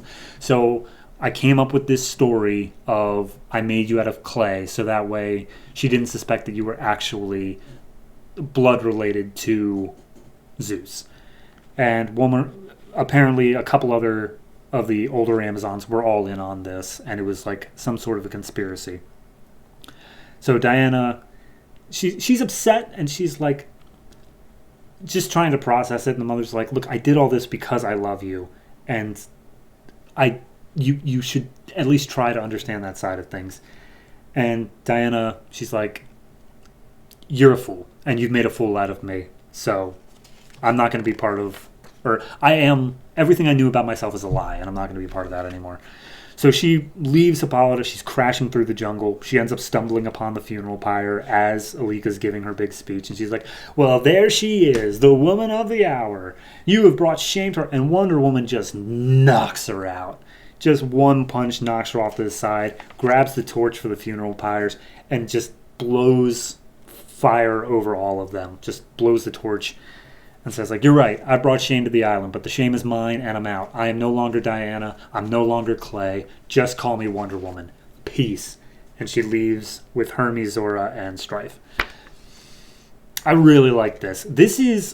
I think this is the best way to do a retcon, where you don't ignore what previously happened, but you explain how it can coexist within your own new framework.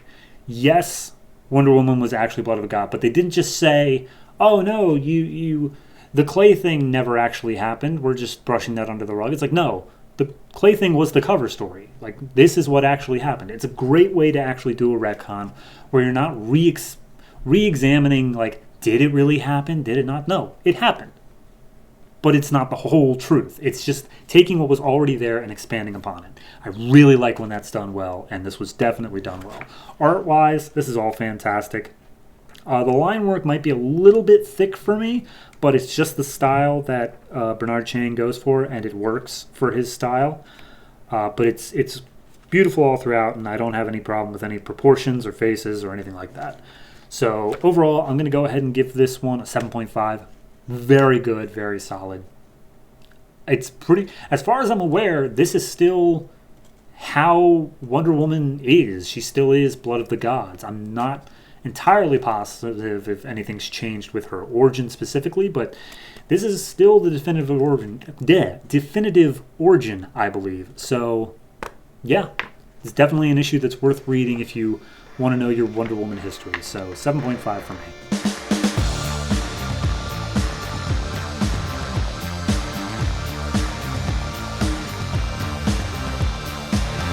Blue Beetle number 3, written by Tony Bedard, art by Ig Guara. We last left off with Blue Beetle quickly stopping by Brenda's quinceañera and then having to leave because he looks like a monster. And some space scarabs see that the Blue Beetle scarab came online on Earth and they're super interested and want to check it out. This issue may as well be called Where in the World is Jaime Reyes, because that is literally all anybody is doing the entire issue. Everyone's just looking for Jaime, trying to figure out where he is. For their own purposes, whether nefarious or not. So it would be hard to tell this in a linear order because it keeps hopping between it, so I'm just going to go by like group of people. Starting off with Jaime's parents. They're calling up Paco, and they're like, Paco, we know that if anything happened to Jaime, you would be like the first to know. So what do you know? And he's like, I don't know anything. So they stop dealing with him, and a couple pages later, they make the call over to the aunt who was hosting Brenda's quinceañera, and basically like, How do you think I feel about my son missing? You ask how I'm doing. We know that this had something to do with you. Clearly he was going to your party. We know who you are. We know you're part of the mafia or the mob, or at least you're tangential to it. So quit the act, and if anything happened to my son, I am coming for you. And that's the mom freaking out. The dad, as soon as she starts laying into the mob bit, she's like, shut up. Shh. You are making things so much worse. Like, there is no need for that. And she's just angry and pissed off. Meanwhile, the entire time, Jaime's sister is just crying and curled up and just misses her brother. Dealing now with Paco and Brenda, and I guess the aunt as well. Paco, like I said, was dealing at the opening with the phone call from the mom, but then he pretty much gets dispatched. The party's over. Quinceañera, everyone's leaving. But they were like, oh, wow, this party was great. Are you kidding me? Everyone's going to be talking about this quinceañera. And the aunt apologizes to Brenda for the party getting ruined. But she's like, oh, no, it wouldn't have been a good party with my friends being hurt and missing anyway. By the way, where are the cops? And the aunt's like, I'm good friends with the mayor and the chief of police, so they're getting this done on the down low, like on the hush-hush. We didn't want any cops ruining what was left of your party, so don't worry about it. We're all good. Anyway, have fun. Bye. Enjoy the rest of your quinceañera. So the aunt then goes off. She talks to one of her thugs, I guess you would call her. And the thug's like, we're not actually working the police, are we? And the aunt's like, no, fuck, of course we're not, you idiot. So she ends up talking to the people that she hired to get the Blue Beetle scarab. And she's like, what happened? And he's like, we had it. We literally had the other people on the ropes, the other supers. And then some kids popped in. And then some third guy with like blue armor came in and kicked all our asses. And he's like, yeah, the blue guy. I have a feeling I know what happened. Ugh, this sucks. So then we get the phone call between the mom and the aunt is like, okay, so the boy who ran off had my artifact, and I'm thinking he might have also been that blue beetle guy. So hey, Wolfman guy, or I believe his name was Coyote, I need your help in order to track him. And he's like, yeah, no, totally, what do you need? And she slices his throat open, uses the necklace she has to cast some sort of blood magic, and gets a trace on exactly where Jaime is. And then the last ones are the space guys. The space guys, they're like, oh, okay, well, we're coming down to Earth, doing some basic research on this planet that definitely does not seem advanced enough to take out one of our scarabs, but apparently they have a very large meta population. They call them superheroes down here. But hey, nothing too big. After all, my planet had some metas, and then I killed them all once I got the scarabs, so we're good. They get a visual contact on the scarab that they're looking for, and they see Jaime just trying to hop a fence. And they're like, all right, it's unresponsive to us trying to interact with it from here, so we're going to have to go to a face-to-face. This whole time, there's also a story about Jaime, and Jaime's just trying to reason with his scarab. He's like, yeah, today should have sucked, but I'm literally flying over my city, so that's pretty cool. As he arrives pretty close to back home, he gets a glimpse of himself in the mirror and realizes how much of a monster he looks like. So he's like, look, you have to let me take you off, because there's no way that I'm going to be able to go home like this. And Scarab's like, nope, that's not going to happen. And he's like, look, if you want me to help you with whatever this mission is of yours that you keep mentioning, then you have to understand that I can't help you if I look like this. So how about you just free up one hand? Just give me one hand of control back. And the Scarab's like, I don't like this. Your priorities don't matter, but I guess maybe just a little. And it starts retracting, and it causes him intense pain. But during this, the people up in space are like, okay, something's happening, and it definitely shouldn't be happening. And he's like, all right, good, you did the hand. Now just get the rest of you off of me. And through just intense willpower and it just screaming out error, error, error, the rest of the Scarab all retracts into just a little spot on its back. And the people up in space are like, what just happened? That shouldn't happen. What just happened? Meanwhile, because he was pretty much right outside of his home, his sister manages to hear the loud screaming of pain from Jaime. So they all run outside, and they see Jaime sitting there in the front yard. And they're like, Jaime, you're back. Oh, that's great. Hurrah, huzzah. And they're just happy to have their son back. And you just see the glowing scarab mark on his back. Then we get the other three villains, the ones who were hired by someone who wasn't the ant. And they're like, yeah, no, that didn't really... You guys failed. It didn't work out. But I'm here now, and I'm going to help you. And we see that the person who is helping them is a guy named Silverback, which, as best as I can describe, is a giant robotic mini-gunning monkey. He's just a gorilla. Okay. It's a last page reveal, I guess. This issue was fine. It wasn't anything great. Like I said, it was just a bunch of people all just like, where's Jaime? We have to, who's going to find Jaime? And in reality, everybody found Jaime. The space guys knew where he was, his parents found out where he was, and the one lady used blood magic to find where he was.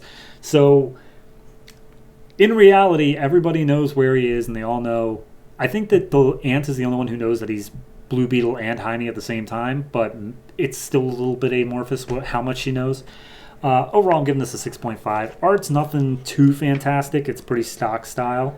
It does have some good moments, though, like when he's flying over the city, and the blood magic part is pretty good as well. But for the most part, it's just stock standard stuff. Yeah, no, it's an average issue. It's fine. It's just setting it up for the next part where now we've got a robotic monkey, as we often do in issue 4s, I guess. So yeah, 6.5. We'll check out what happens next.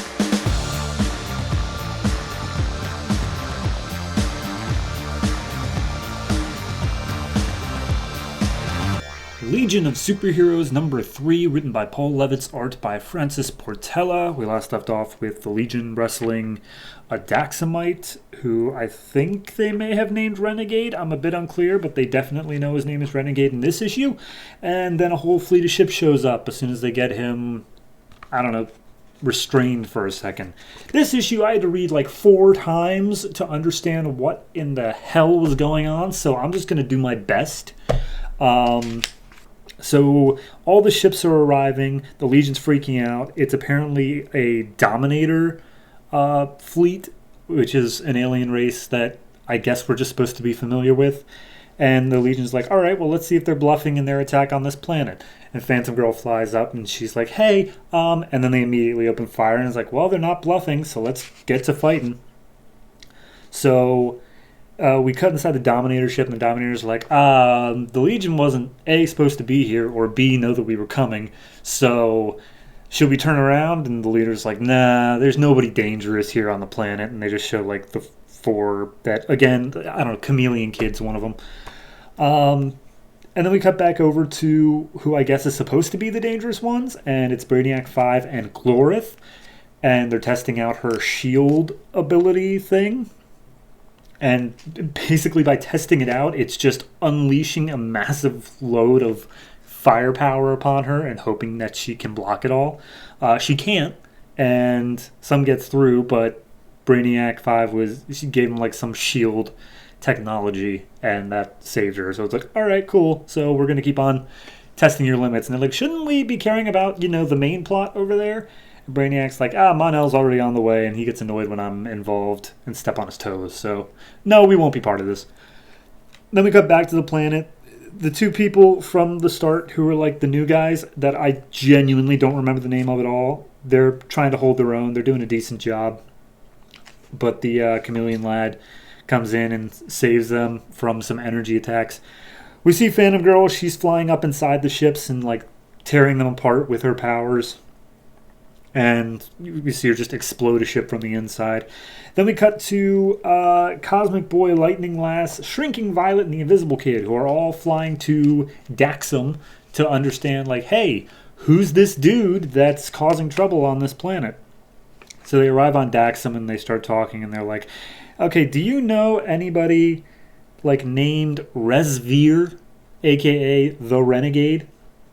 And then we cut back to the fight with the Renegade, Mon-El, and this guy. I can't remember all these goddamn names. I'll get to it. Anyway, they're fighting him off, and they're doing a decent job. But as soon as Mon-El's like, oh, hang on, I hear help is on the way. And he's like, no one's stronger than us, Daxamite. And he's like, but strength isn't all there is.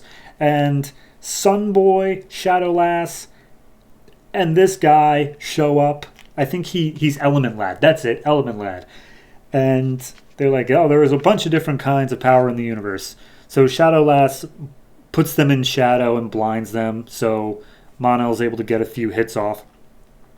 She keeps them in shadow while Sunboy and someone else fly up and start dealing with the Dominator ships as well. Cut back to Daxam, talking about some frog creature thing. And they're talking about Resveer, and they're like, well, Resveer was a student who was pursuing off-world studies. And they're like, off-world? Aren't you on quarantine? And they're like, yeah, off-world studies. Like, he's on planet, but he's studying with teachers who are from off-world. They come in via, like, VR. But we can't find a trace of him anywhere on the planet. Isn't that weird? So we just see Sunboy and a bunch of other Legionnaires all blowing up ships. A Polar Boy, I don't know. He's got cold powers. He reaches in and he freezes up the lines on a ship and causes it to explode. The Dominators are finally like, okay, the dangerous ones have shown up. We need to go. And if they want to follow us to their doom, they are more than welcome. And we see that Chameleon Lad is already on board. And he's like, well, it seems like I picked the right ship. Oh. So then we get Element Lad talking to Brainiac 5, who I guess is now part of this.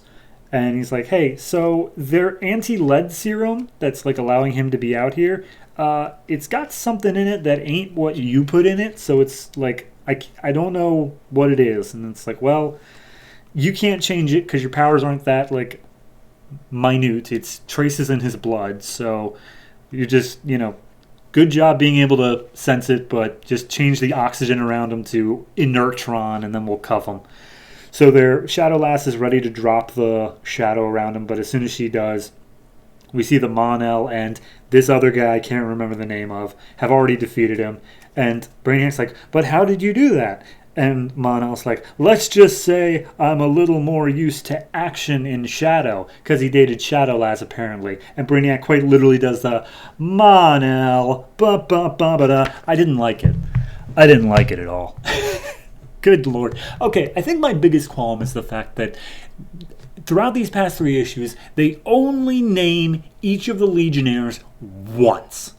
You only see their name and their little caption of who they are and their powers once. If they're introduced in issue 1, you will never get their name again. So just to recap this issue, as poorly as I did, I had to reread the previous 2 issues so that I could remember their goddamn names. This is poor writing. If you're going to introduce 20 plus characters, it seems like, you need to keep... Even Scott Lobdell writing Red Hood and the Outlaws, every issue says, my name is Red Hood, this is Starfire, this is Arsenal. 3 characters, but he makes sure that you are aware of who in the hell we're talking about. This is unforgivable. I'm giving this a 3.5. This is just bad. The only thing keeping it 3.5 is the art is good.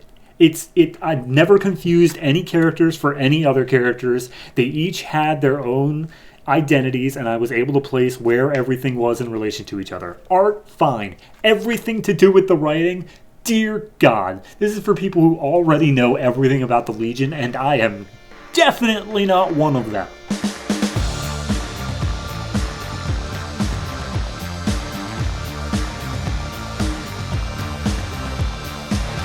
My Greatest Adventure, number 2, anthology book, Robot Man, Garbage Man, and Tanga.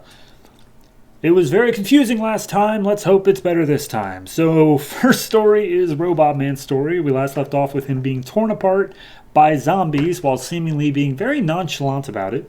This issue picks up, same place. He's still being torn apart, and he goes through basically the Asimov's 3 laws of robots, like robotic morals or whatever, where he's like he can't hurt anybody, he has to obey orders from humans, and he has to protect himself. But he gets around the second law by the fact that the only human he has to listen to is his own human brain. So that's a thing. But anyway, his head is torn off and thrown out of the zombie cafe thing, but he managed to get a look at, apparently the rice is not like actually rice, or it is rice, but it's more so nanobots. So he does some sort of crazy ass Google search and comes to the conclusion that if he dehydrates all the rice, it'll make the nanobots inert and he can save the day. So he modifies some carbon dioxide and water, makes some dry ice, and that did it. Whatever. So then Maddie shows up and she sees the disassembled Robot Man starting to Iron Giant himself back together. And I was like, all right, cool, you good? You need to eat? And he's like, yes, please. And apparently he's got a Mr. Fusion built into him because she just shovels garbage down his back like shoot. And it's like, this is perfectly fine for an energy source, along with solar cells and kinetic generators. So apparently this is...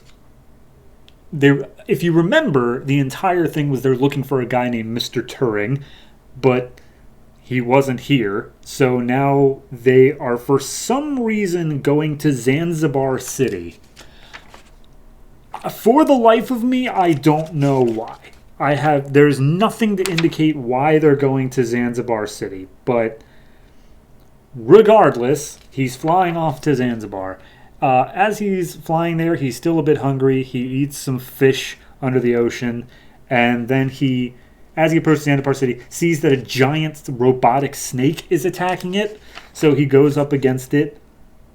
It doesn't go so well. He gets some acid sprayed on him, which severs his leg, and he falls down into the mouth of the giant viper, and it starts like digesting him by basically just crushing him.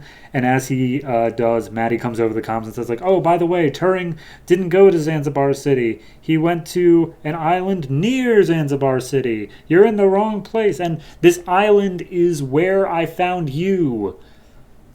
Like it's some special location. Okay, and that's where it ends off with him being crushed by the snake. Seemingly. I'm going to give this one a 5.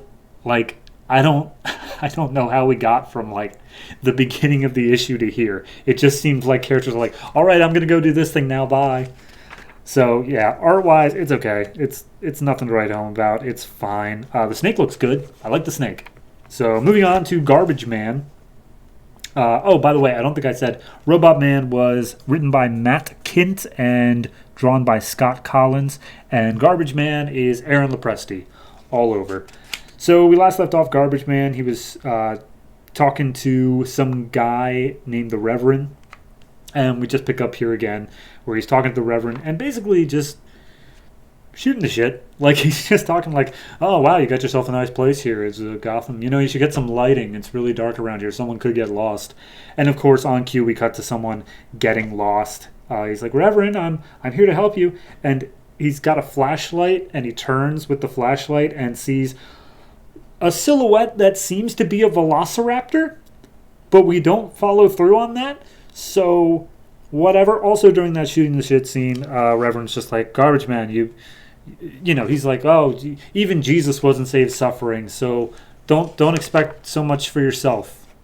Shit's gonna suck. So then we cut to the Batcave, and Batman goes through the entirety of what we know about Garbage Man, that there was a lawyer who ended up in an accident, but it was weird that a lawyer was there to begin with, and also this accident, which was by Titan Pharmaceuticals, it was handled cleanup-wise entirely by Titan Pharmaceuticals.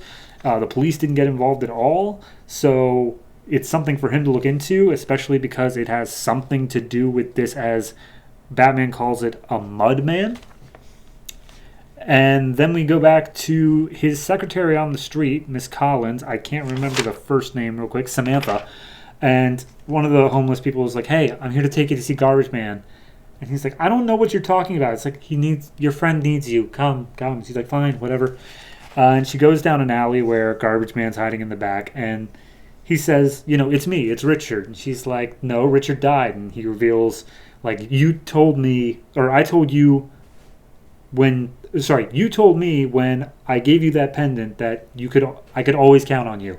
And Samantha's like, it is you, Richard. Please, let me see you. And he's like, no, I'm hideous. I'm a monster. But Titan Pharmaceuticals is into some shady shit. So, like, keep your distance and be safe. And she's like, oh, we can deal with it together, Richard. Let me see you. And he's like, all right. And he steps forward, and then she just runs off. And then as she runs off, Batman comes in with the flying kick, throws an oil drum at him, and it's just like, I've got you now, Mudman. And then we just leave off because they're going to fight Batman. Honestly, I'm going to give that one a 6. It's fine. It's good enough. It's got some issues, but at least I'm following it well enough. I don't know why Batman is, like, all of a sudden in on this, but hey, whatever. Then we go to everyone's favorite Tanga. If we left off last issue with her being paralyzed while fighting a monster and being forced to just sit there while all of her people are killed by this monster. We pick up, she's still paralyzed. Kevin Maguire on story and art, by the way. She's still paralyzed, forced to stare at them, and she's saying that she's going to kill everybody here, but she has to suppress it. Finally, she manages to shake herself out of her paralyzation, flies off as fast as she can into space, and goes like supernova. And then we just see her floating around in space for a while, just catching her breath, and she's like, all right, so I guess this planet hates me now. I'll go find another new one. And she's like, well, you know what? This one wasn't my fault. The other ones, all the other planets, those were my fault. But this one wasn't my fault, and I'm going to get some answers. So she flies back down. The people of the planet already know what she did and are all super pissed off at her. They're like firing at her, and she's like, look, I get it. You have every right to be pissed, but I'm going to make this right. And then she flies off to find a friend in some nearby city. I don't even think he has a name, but apparently he's just a smart tentacle monster. And she managed to track him down easy. And she's like, "Oh no, you don't get near me. You last time you came by, you damaged my tentacles." And there's some like weird Sasquatch looking guy along with the tentacle monster, and the Sasquatch is like, "Everybody knows you exploded Tanga." And he's like, "Wow, you have a very efficient information network." That is quite literally the line. But the Sasquatch is like, I know someone who might be able to tell you what you need to know about this planet. And she's like, "Cool, let's go." So they go outside the city and meet up with this random dude who seemingly was expecting them. And that's just where he looks like a sack boy. That's it. I'm giving that one a 5 because at least it isn't as batshit crazy as the last one of Tanga, but I don't know what to make of this anthology, really. This honestly feels like that we are contractually obligated to tell these stories sort of book, but it's okay, I guess. Nothing's standing out yet. I don't know if I'm looking forward to issue 3, but clearly I'm going to deal with it. So my greatest adventure is not that great.